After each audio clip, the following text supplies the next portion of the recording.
amém e amém. Agora sim, louvado seja Deus. Eu quero compartilhar com você esta série de mensagens que Deus tem colocado no meu coração. Eu tenho me empenhado para ser fiel ao que Deus quer falar com você.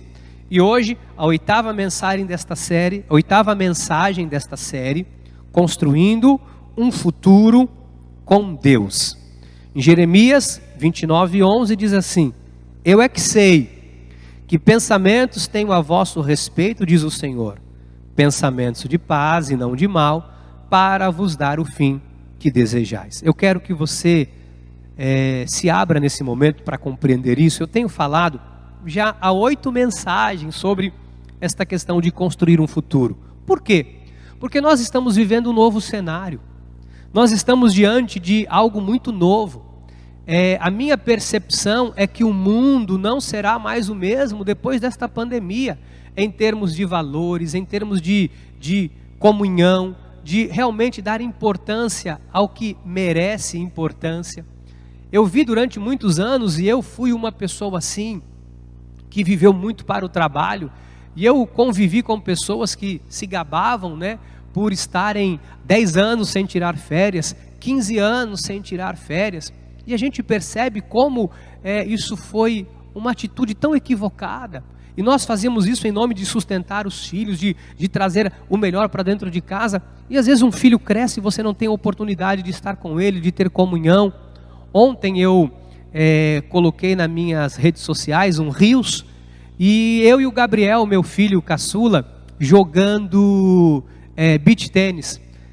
Foi obviamente antes, uma gravação, foi antes desse período de contenção, de fechamento.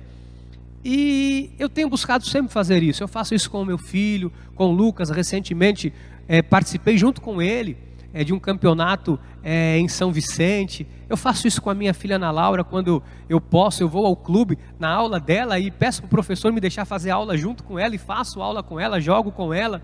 E assim, eu tenho buscado estar com a minha família e com a minha esposa há de sempre, todo momento, em todo instante. Nós estamos sempre juntos. Também ela vai comigo para esses lugares e praticamos esporte juntos. Enfim, estar com a família é muito importante. A gente percebe que durante muitos anos a grande maioria das pessoas viveram apenas para o trabalho, e hoje muitos descobriram que pode trabalhar a partir de casa, e que podem ter um pouco mais de tempo com a família. Enfim, 1 ano depois eu vejo que a pandemia mudou muita coisa. Mudou também o relacionamento de algumas pessoas com Deus. Alguns se aproximaram, alguns se afastaram, porque na verdade o coração já estava meio distante do Senhor, e foi ali a gota d'água, o estalar de dedos para que a pessoa trilhasse um caminho equivocado. E Deus tem falado muito ao meu coração para dizer às pessoas: volta para a casa do Senhor, volta para os átrios do Senhor, se reconcilia com Deus, porque há um momento que haverá uma prestação de contas, e todos nós estaremos diante do tribunal do Senhor para prestarmos conta daquilo que nós temos feito. Então, construir um futuro não é apenas um futuro aqui, mas é poder saber que nós estamos aqui adquirindo galardões em vida, e que nós receberemos esse galardão diante do Senhor, diante do Cordeiro, diante do trono do Todo-Poderoso. É importante compreender que a vida aqui é passageira, mas a vida, quando nós saímos daqui, ela é eterna. Então é importante nós aprendermos a construir um futuro maravilhoso com Deus. Deus tem falado muito isso comigo. Eu estou falando aqui na terra da nossa vida diária, de construir um futuro de forma diária aqui. E depois eu vou começar a falar com você sobre também a vida eterna. Porque nós temos que nos preparar para a vida eterna. Porque cada dia a mais aqui é um dia a menos. Cada dia que se passa é um dia a menos que nós temos para viver. E nós temos que também nos preparar, porque a vida é um sopro, Nós vimos tantas pessoas que nós amamos, tantas pessoas queridas, que já foram promovidas, que hoje estão desfrutando do seu galardão, já estão desfrutando da vida eterna, já estão no seio de Abraão, desfrutando daquilo que um dia eles almejaram e esperaram. Chegará também a nossa vez. Então é importante construir um futuro com Deus, um futuro onde o amor prevalece, onde o respeito, onde a vontade de Deus prevalece, um futuro do qual nós possamos, todos nós, nos orgulhar. Então, é isso que eu tenho aqui buscado, ser fiel em falar, em trazer para a sua vida. E eu falei no domingo, quero voltar um pouquinho sobre esse assunto, para que você entenda, porque o inimigo, ele age com a sua astúcia, né, e a mentira. E eu li o texto de João 8,44, que diz: vós sois do diabo, que é vosso pai. Não é nós, está falando do filho da perdição. E quereis satisfazer-lhes o desejo, ou seja, as pessoas que vivem no desejo, na vida promíscua, no pecado, na vida fora da vontade de Deus. E diz assim: ele foi homicida desde o princípio e jamais se firmou na verdade, porque nele não há verdade. Então, o inimigo, não há verdade nele. E ele é o pai da mentira. Quando ele profere mentira, fala do que ele é próprio, porque é mentiroso, pai da mentira. O inimigo, ele é o pai da mentira. Por que eu estou trazendo para você esse texto? Para você compreender que o inimigo age através da mentira, tentando seduzir você, enganar você, através de diversas mentiras. Ele fez isso com Eva no Éden. Ele faz isso conosco, ele age através da mentira. E uma das mentiras que ele conta é a mentira para que você tenha medo, que as coisas vão dar errado, que você não vai conseguir, que Deus não está com você, que parece que está tudo desgovernado, que está dando errado. Eu queria que você parasse um instantinho e pensasse que Deus nunca falhou. Deus não falha. Ele guarda você para que o maligno não lhe toque. Agora, o maligno lança dardos, setas inflamadas, mentiras, que se penetrar a tua mente, se cair no teu coração, você vai viver num estado de pânico, num estado de medo, num estado de depressão, num estado de angústia. E é assim que muitas pessoas têm se encontrado, é assim, infelizmente, que algumas pessoas têm vivido. E eu falei sobre alguns tipos de medo, né? Porque o medo é um vilão. Por que o medo é um vilão? Porque ele impede você de crescer. O medo é um antídoto paralisante. O medo paralisa. O medo é um veneno que paralisa a vida das pessoas. E um dos medos que eu falei muito aqui domingo, e não vou ficar repetindo, mas eu quero repassar só um instantinho para que você se recorde, é o medo do fracasso. Algumas pessoas têm o medo do fracasso. Quantas coisas o medo do fracasso, o medo de fracassar, já não tirou de você? E eu falei aqui que o fracasso, ele faz parte da vida. Fracassar, às vezes, está diante de nós. Porque assim, ninguém está livre de um fracasso. Eu já fracassei muitas vezes, você já fracassou. E a gente percebe que homens de Deus também fracassaram. Foi o caso de Moisés, que fracassou quando ali agiu de uma maneira extremamente equivocada, assassinando um egípcio. Deus fez com que aquilo cooperasse, porque ele foi para o deserto, Deus trabalhou na vida dele, mas foi um fracasso. Você percebe que Davi fracassou. Davi, sendo um grande rei, um grande homem de Deus, ele se envolveu numa questão de adultério, ele trouxe uma grande ruína para a vida dele, para outras tantas pessoas, né? Ele se acertou com Deus, Deus o perdoou, mas houve um fracasso na vida dele, mas Deus o colocou novamente de pé. Se nós pegarmos a história bíblica, você vê que o próprio Pedro fracassou, ele chegou ao ponto de ter uma negação de Jesus. Ele tentou matar um homem, né, com a espada, por sorte acertou apenas a orelha e Jesus ali operou um milagre na vida daquele soldado. Mas enfim, muitas pessoas já fracassaram. Muitos tiveram momentos de fracasso na vida. Mas o que eu quero que você entenda é que você não tem medo, não pode ter medo de fazer algo por conta do fracasso. Eu falei domingo aquela passagem da parábola em que é tão interessante aquele senhor que recebe um talento. Ele diz assim: olha, eu sei que o Senhor é severo, o Senhor semeia onde não quer colher onde não semeou. Eu receoso, eu com medo, eu escondi, enterrei o seu talento. Então assim, por receio você deixa de fazer algo, por receio você se intimida. Talvez você tenha um grande projeto nas mãos e por medo, por uma mentira do inimigo, que se você fracassar, o que vão dizer, o que vão pensar? Amado, deixa eu dizer uma coisa para você com sinceridade: se você fracassar, recomeça. Se der errado, tenta de novo, e busca a direção de Deus. E se é algo que você fracassou porque você errou, porque você falhou, se reconcilia e recomeça a sua vida. Agora, não tenha receio de pensar grande, de empreender em algo, de fazer a realização de um sonho da tua família, porque você tem medo do fracasso. Quem tem medo do fracasso vive paralisado e não constrói nada. Talvez você hoje não esteja vivenciando algo maravilhoso na sua vida porque você foi roubado, né? O medo do fracasso. Assim como eu falei também do medo do julgamento, porque a gente precisamos aprender a vencer a intimidação do julgamento, porque todos nós seremos julgados pelas pessoas. É da natureza humana julgar e criticar. Lembra que eu falei isso domingo? O ser humano julga e critica o tempo todo, gente. O ser humano está julgando e criticando uns aos outros. As pessoas criticam a roupa, as pessoas criticam o jeito que a pessoa fala, criticam o carro, criticam tudo. Ah, porque agora é assim. Ah, eu gostava mais desse jeito. Ah, agora eu não gosto mais. Ah, antes. Então assim, isso é da natureza humana. Você lembra que eu passei também aqui o texto de Davi com seu irmão Eliabe. Quando Davi começa a falar ali sobre o filisteu e etc, porque ele estava disposto a lutar, Eliabe fala: eu conheço a sua presunção, ah, você veio só para ver a guerra, com quem você deixou aquelas poucas. Começou ali uma crítica contra a vida dele.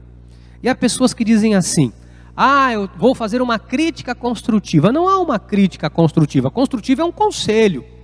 Construtivo é quando você dá um conselho bem dado, um conselho de Deus, aí é construtivo.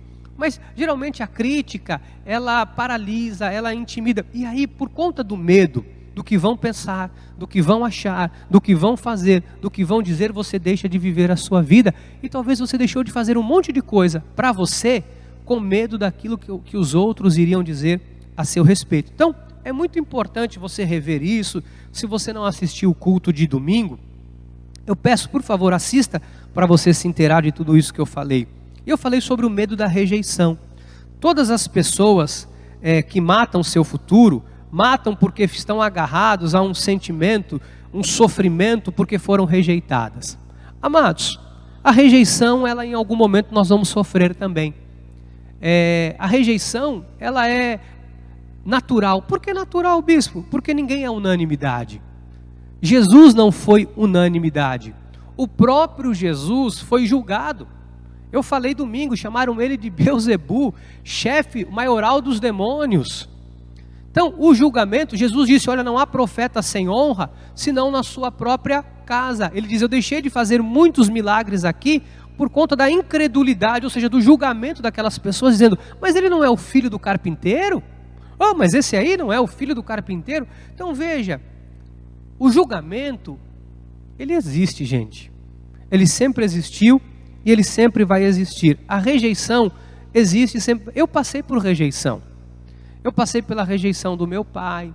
Eu passei por diversas rejeições na minha vida, por ser um menino pobre, né? Por ter várias necessidades, por não me vestir bem, por não ter educação, por não saber me assentar a uma mesa para comer. Então assim, eu sofri muita rejeição.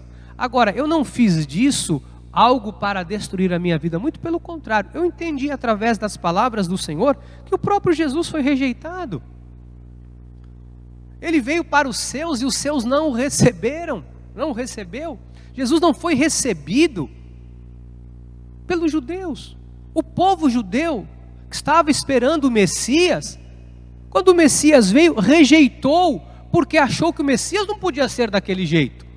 O Messias tinha que ser do jeito que eles idealizaram. Às vezes você é rejeitado porque as pessoas querem que você seja do jeito que eles idealizaram. Então às vezes, eu falei muito domingo, às vezes uma pessoa é rejeitada, a rejeição te coloca diante de algo melhor. Alguém que foi rejeitada por um namorado, por um noivo, por um marido, por uma esposa, por um pai, por uma mãe. Posso falar uma coisa para você? Ainda que a Bíblia diz, ainda que o teu pai e a tua mãe te desamparem e te rejeitem, eu não te rejeitarei. Então, por Deus, você nunca vai ser rejeitado. Isso para mim me basta. Então, alguém é rejeitado por um homem, por uma mulher, e a pessoa quer morrer. Não, escute, se essa pessoa saiu da sua vida, é livramento. Se essa pessoa saiu da sua vida, é para Deus colocar alguém melhor no seu caminho. Talvez você fale: o meu pai e a minha mãe eu não conheci, eu fui criado por uma mãe adotiva, eu fui criado por um tio. Louvado seja Deus por essa pessoa que te deu amor, que te acolheu. Porque talvez a sua vida, se fosse criado por essa outra pessoa, teria sido muito diferente do que você imagina. É que a gente cria uma fantasia, às vezes a gente, olha, Deus está cuidando de tudo. Eu, antes de conhecer Jesus, eu passei por muitas coisas na minha vida. Sabe, eu quase morri algumas vezes em acidentes. Eu tive o meu corpo todo queimado, eu tenho marcas, cicatrizes no meu corpo. Eu passei por diversas cirurgias plásticas para poder restaurar. Eu fiz enxertos, tirando a pele de trás do meu corpo, onde não havia se queimado, para poder enxertar no rosto, enxertar nos braços, nas pernas. Então assim, eu passei por muitas coisas na minha vida, muito sofrimento, muita dor, muita luta. Eu posso falar uma coisa para você: eu louvo a Deus por todas as coisas que eu passei, porque eu sei que foram elas que me trouxeram até aqui. Por que eu estou te falando isso? Porque eu passei por tudo isso antes de conhecer Jesus. Eu passei por tudo isso e eu não conhecia Deus, mas mesmo lá Deus me guardou. Eu sofri um acidente de moto, sabe, abri a minha cabeça, Deus me guardou. Eu caí de um prédio, de um telhado de um prédio, desabei com tudo aquilo, me arrebentei todo, Deus me guardou. Então assim, o que eu posso te dizer é que se alguém te rejeitou, alguém te abandonou, ainda no tempo da ignorância, quando você não conhecia a Deus, você não tem noção, Deus já estava te guardando, porque você era um filho predestinado em amor desde antes da fundação do mundo, e que Ele um dia buscaria, porque Ele busca as suas ovelhas perdidas. Ele te buscou, a mim e a você. Olha, eu tive por 2 vezes uma arma na minha cabeça. Eu tive por 2 vezes uma arma na minha cabeça, e Deus me livrou de tudo aquilo. Então assim, quantas coisas, Deus me livrou de um sequestro. Fui sequestrado com uma arma na minha cabeça, dirigindo pela cidade de São Paulo, e Deus me guardou, ao ponto de chegar um momento em que eu estacionei o carro e o bandido disse: eu não posso assaltar você, eu não posso mais fazer isso com você, e me deixar. Então assim, quantas coisas eu vivenciei na minha vida, quantos livramentos, e muitos deles no tempo da ignorância, que eu não conhecia Deus. No início da minha conversão, eu não tinha aquela vida certa com Deus, frequentava os bailes, as baladas, e um dia, numa casa noturna, eu estava saindo para ir embora, isso de madrugada, e eu parei para conversar com uma pessoa, e foi questão de 30 segundos, houve um tiroteio na porta e várias pessoas morreram, e seguramente eu estaria ali, mas Deus colocou a mão, mesmo aonde eu estava, a misericórdia de Deus me alcançou. Então você veja, por que eu estou te dizendo isso? Porque se alguém te rejeitou, isso não significa que você não vale a pena, que você não presta, que você não tem valor. Isso, quem rejeita diz mais a respeito da pessoa do que de você. Qual controle eu teria sobre a rejeição que eu passei na minha infância com meu pai? Que controle eu teria? Que controle você tem se alguém disser que não te ama mais? Você não tem controle sobre isso. Mas você não pode ficar se culpando, se penitenciando, dizendo: eu tinha que ter feito diferente, eu não valho a pena, está vendo, eu sou um traste, eu sou um lixo. Não, você não é nada disso. Você não é nada disso. Quem te ama vai te amar, você com todos os seus defeitos e qualidades. É óbvio que nós vamos melhorar, vamos buscar ser melhores a cada dia, mas quem ama, ama. Quem ama quer estar junto. Qual é o pai que rejeita um filho quando ele ama aquele filho? Às vezes você vê uma mãe indo visitar um filho numa cadeia, numa penitenciária, um filho bandido, que matou, que fez coisas terríveis, mas a mãe não está olhando isso, o pai não está olhando isso. Então a rejeição não diz a respeito de você, diz a respeito da pessoa. Não sei se eu estou fazendo você conseguir compreender o que o Espírito quer lhe dizer. Então a rejeição diz mais a respeito da pessoa do que de você, do caráter dela do que do seu, dos valores dela do que os seus valores. Você tem valor. Jesus morreu por você naquela cruz. E hoje eu quero, agora deixa eu ver aqui. Meu Deus, o tempo não me esperou. Eu tenho agora alguns minutinhos para falar com você de algo que eu não consegui tratar no domingo, que eu quero tratar hoje, que é o medo da mudança. Então, o medo da mudança é algo que tem assolado a vida de centenas de milhares de pessoas. O comodismo, alguns com a procrastinação, ficam adiando, ficam procrastinando. Procrastinar é não fazer, é adiar, é enrolar, é ficar enrolando. Como diriam os antigos, dourar a pílula, acho que é assim que fala. Por quê? Porque a pessoa tem receio. Eu não gosto que muda, eu não gosto. Amado, mudança é necessária. Nós estamos mudando, eu tive que mudar, tive que me adaptar. Olha, estou hoje aqui, numa quarta-feira, com a igreja vazia, né? Só o pessoal da técnica, transmitindo um culto ao vivo para você. Perceba isso que eu estou te dizendo. Perceba como as coisas, a mudança. Agora imagina assim, não, isso eu não aceito. Eu não vou pregar olhando para uma câmera. Não vou fazer isso porque tem que abrir igreja. Olha, você não estaria sendo alimentado. Então as mudanças, elas fazem parte da nossa vida. E você tem que se abrir para isso, amém? Por quê? Porque mudanças vão te colocar diante de um novo cenário, de uma nova oportunidade, amém? Lembra a rejeição que José passou? Ele passou por uma rejeição que fez uma mudança na vida dele, que colocou ele no cenário onde Deus o honrou. Então a mudança às vezes é necessária. Então não tenha receio, porque quando uma oportunidade chegar na sua vida, agarre. Se tem algo que você precisa fazer agora, bispo, eu não fazia isso, mas agora eu vou ter que fazer, faça.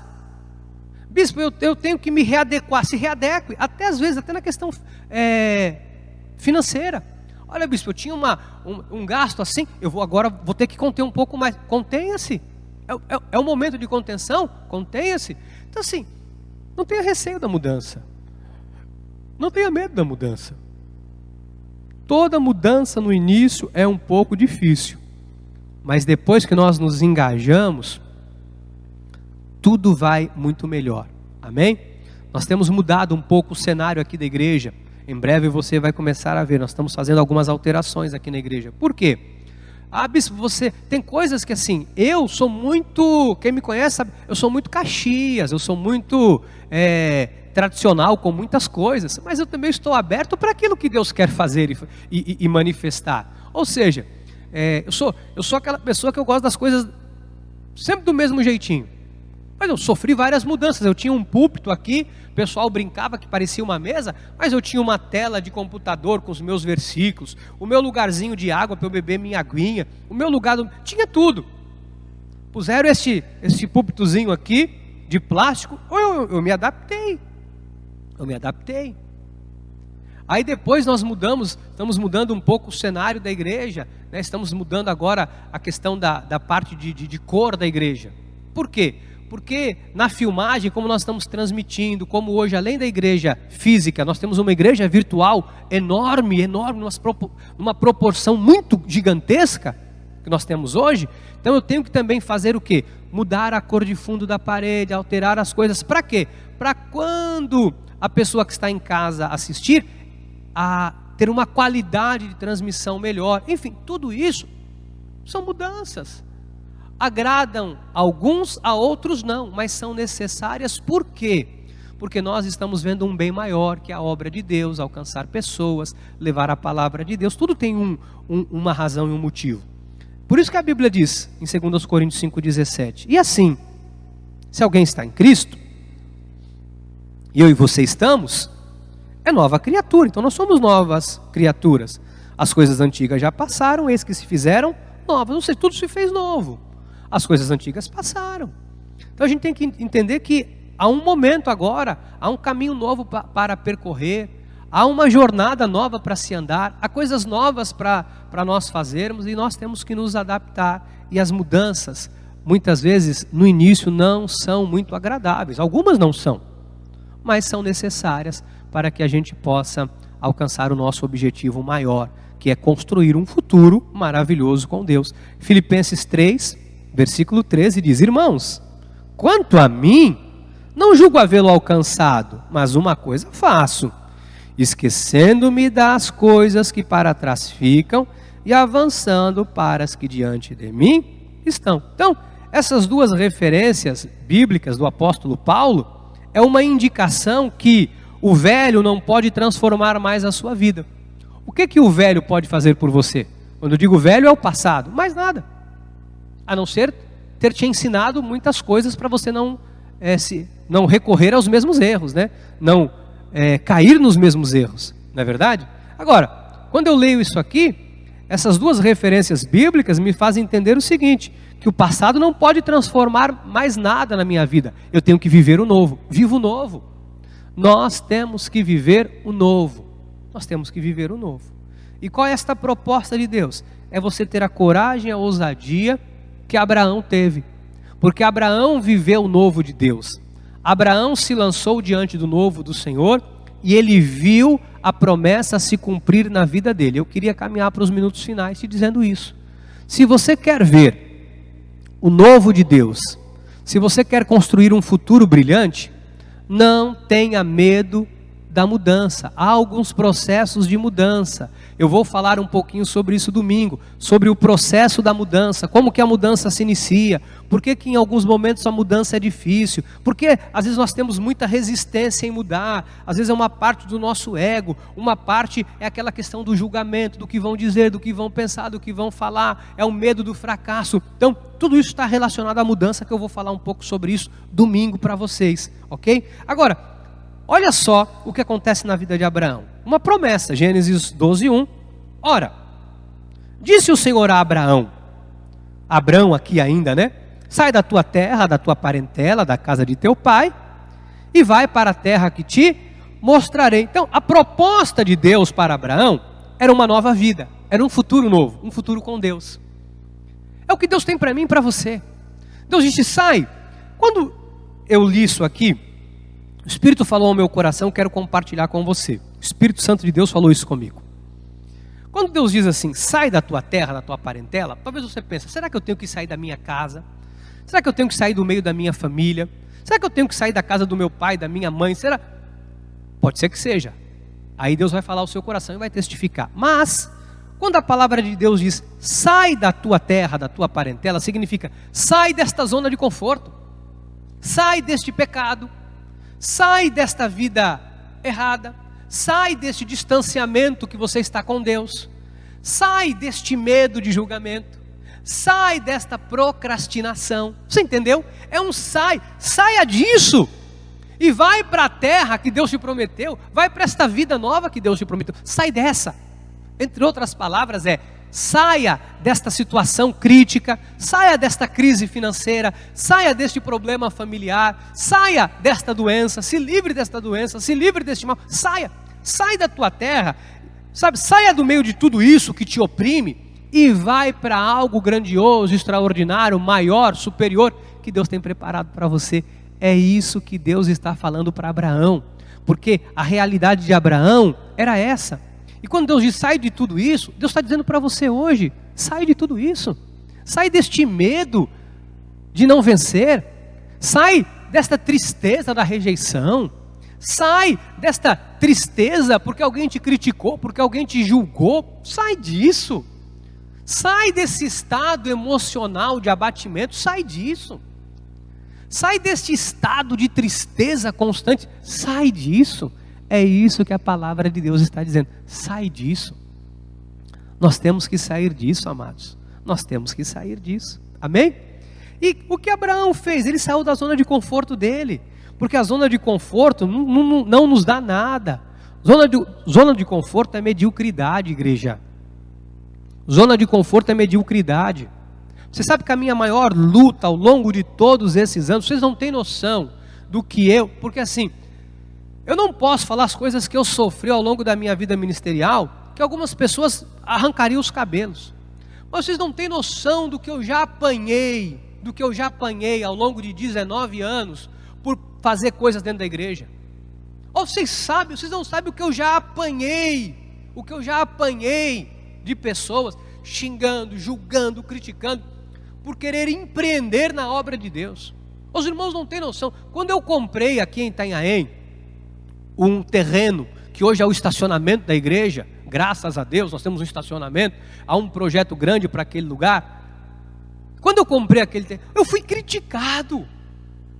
Ah, mas para que isso? Para que terreno? Já não dá conta de não sei o que lá. Mas eu fui criticado.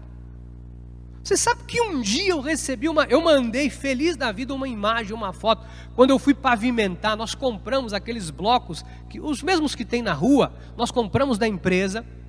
Contratei esses calceteiros, assim que fala aqui em Itanhaém, para fazer o calçamento, a pavimentação do estacionamento. E eu, quando aquele material estava todo lá, eu feliz da vida, bati foto. E mandei para muitos irmãos que tinham me ajudado, estavam me ajudando, e mandei para um irmão que não havia ajudado.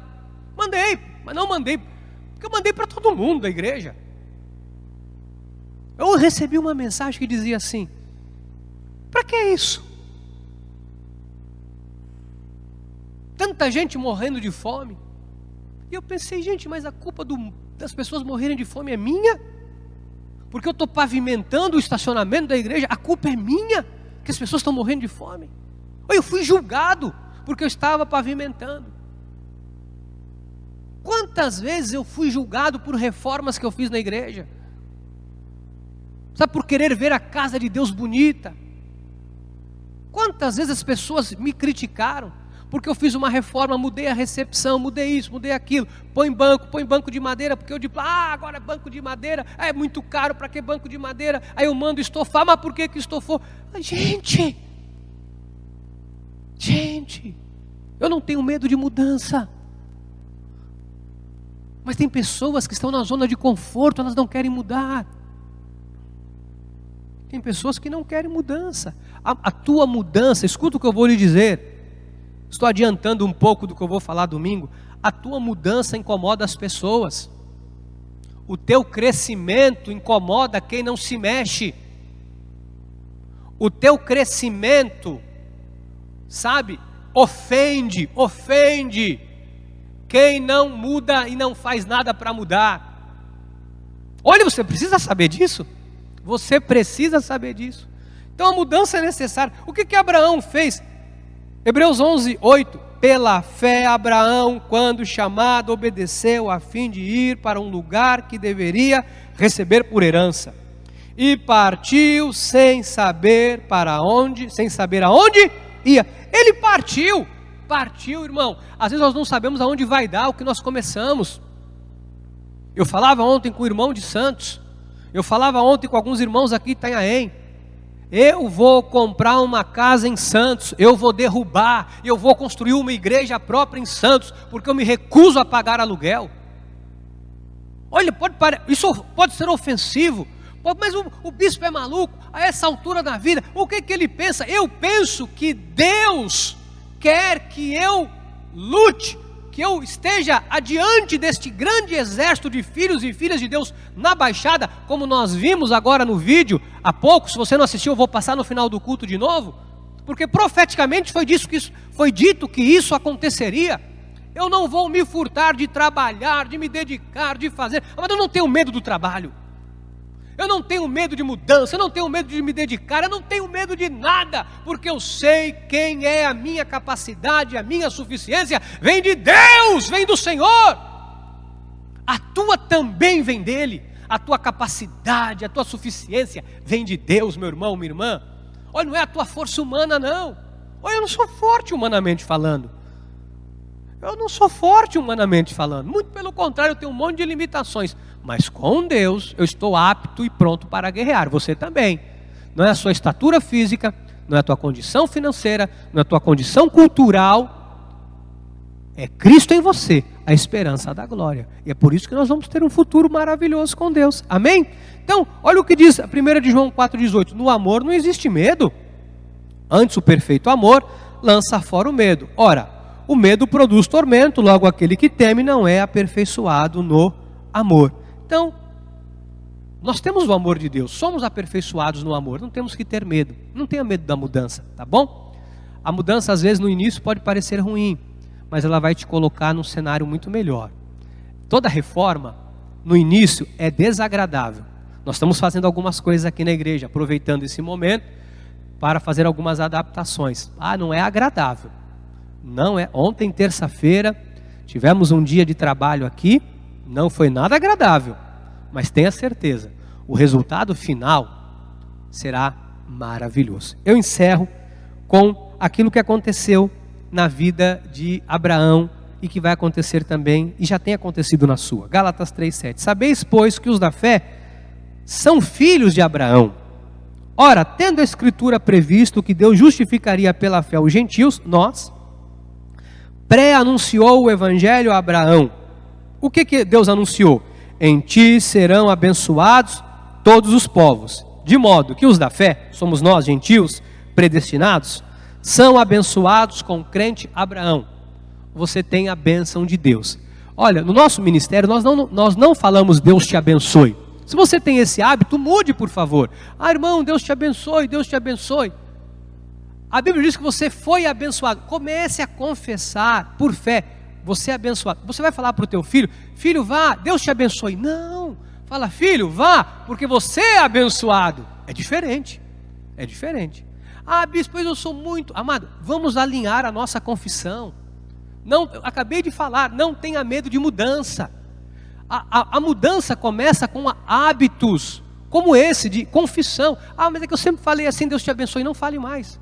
Comece a dizer: abençoado, eu sou abençoado, eu tenho a bênção. Encontrou alguém: ô abençoado, está indo embora, tchau abençoado, Deus é contigo, tchau abençoada, tchau. Nós somos abençoados com o crente Abraão.